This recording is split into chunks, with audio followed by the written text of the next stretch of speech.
and welcome to the 4Ps episode 103, and hello from Coronavirus Tracking HQ, where I'm keeping hourly tabs on the proliferation of this supervirus that seemingly originated from a Chinese meat market.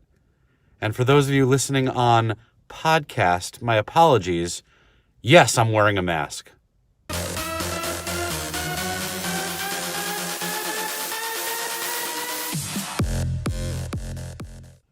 It's both funny and not funny because while coronavirus is bad with something like a 2% mortality rate, the flu is much more widespread. No, it's not anywhere near 2% mortality rate, but you're far more likely to get it. And for coronavirus, the 2% mortality rate seems extremely high because there are probably so many people who have it and don't know it or haven't reported it yet. So that's likely to come down. So panic, at least for now, averted. As a parent, experiencing the news that Kobe Bryant passed away this weekend with my children was even more extremely difficult because they're now at an age where they, at least my son, knows who Kobe is, watched Kobe highlights, told me in very clear ways that Kobe Bryant was one of the reasons he first started following basketball. Now, I first met Kobe Bryant many years ago. We were at a party. Kobe was talking with someone that we knew in common, and I kind of sidled up to them. And I'd never met him before, but it was kind of one of those weird moments where they both stopped mid-sentence and looked at me. And Kobe just totally looked at me, waited a beat, and then said, "Do you have anything to add?" I had no idea what they were talking about, so it felt super awkward for a half a second, and then he just laughed. Our mutual friend said that they were talking about Philly area high school hoops, and fortunately, this is something that I kind of knew a little bit about. Kobe and I are the same age, and I was in Philly, where he grew up, for 4 years, right after he left for the NBA. So I proceeded to name 5 guys that he had played with in his youth in AAU and Sunny Hill leagues from when he was a teenager. And when I did that, Kobe's eyes just kind of lit up. There was this mutual connection, and I was in. And we talked that first time, I remember, for just a few minutes about Philly and Penn basketball and the WNBA and, both Michael Jordans that we know. It was right after he'd been experiencing some challenges legally, and I think he was just happy to not talk about it and appreciated the distraction.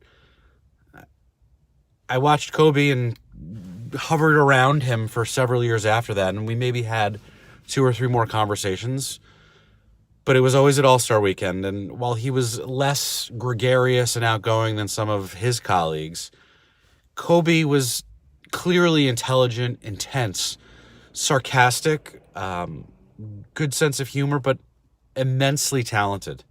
And there have been a lot of outpourings again this week talking about how short life is and to cherish the moments and make time for the things that matter. And I think Kobe did that. And again, I hadn't seen or talked to him in many years, but he did things his way. And that's really the best and the most that any of us can hope for. With just a few exceptions, the days of long-standing agency-client retainers are waning, a result of all of the aforementioned brand-side transformations, and by aforementioned I mean over the previous 102 episodes of the 4Ps. But technology and innovation, talent migration, and the evolving consumer expectations have changed everything. The landscape is shifting, and competition for agencies is just everywhere. There are now digital AORs, right? Agencies of record. Search AOR, creative AOR, social AOR, media AOR, programmatic AOR. It's like you name the offering, the service, the product, and there's an agency that will be willing to be called your AOR that does just that.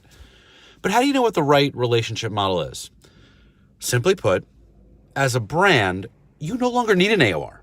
You need an AORN, an agency of right now.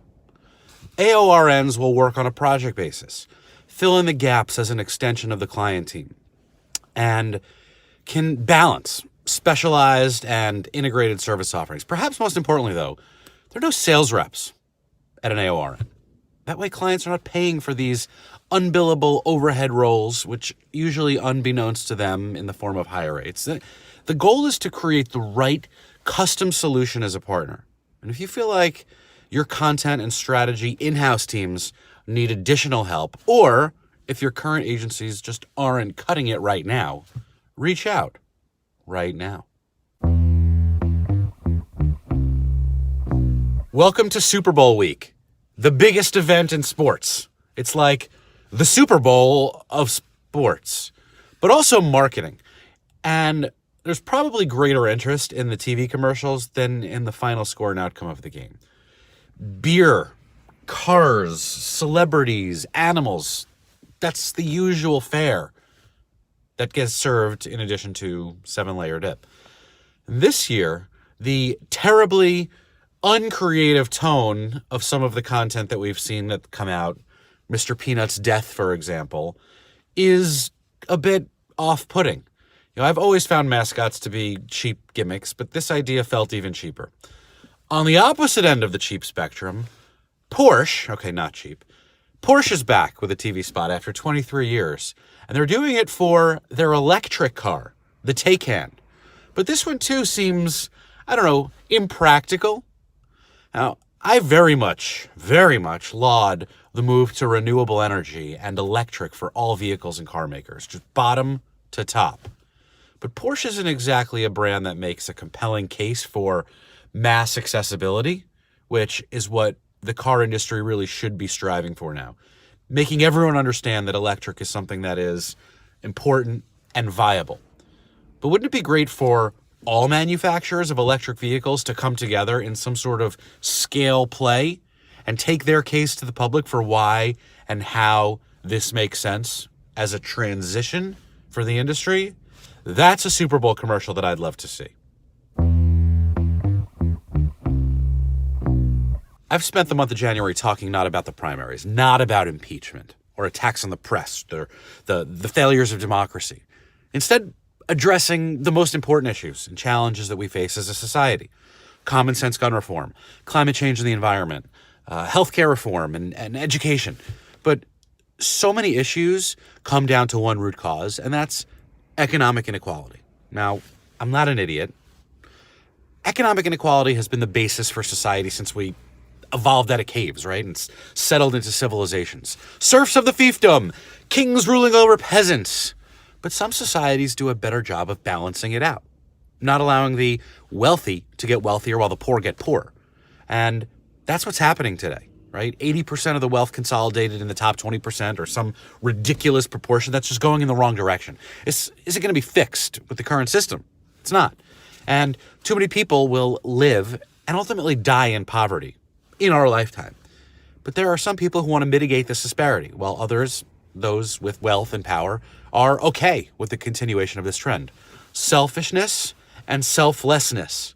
Now, I am a white man who lives well above the poverty line, but I'm willing to pay back part of my success to help others. I'm okay with taxes and communal sharing if it makes society better and stronger. So now, with 1 week to go before the first Democratic primaries and caucuses, more than a year after this process began, I am ready to commit my primary vote and tell you who it is. The first vote that I'm going to cast in 2020, a year in which we begin to repair and restore democracy, is going to be cast for Senator Elizabeth Warren. She's fighting for the right things, for the right reasons. And really the only things you can attack are her style, her electability, and her gender. So I say this, bring it, because Senator Warren has and will.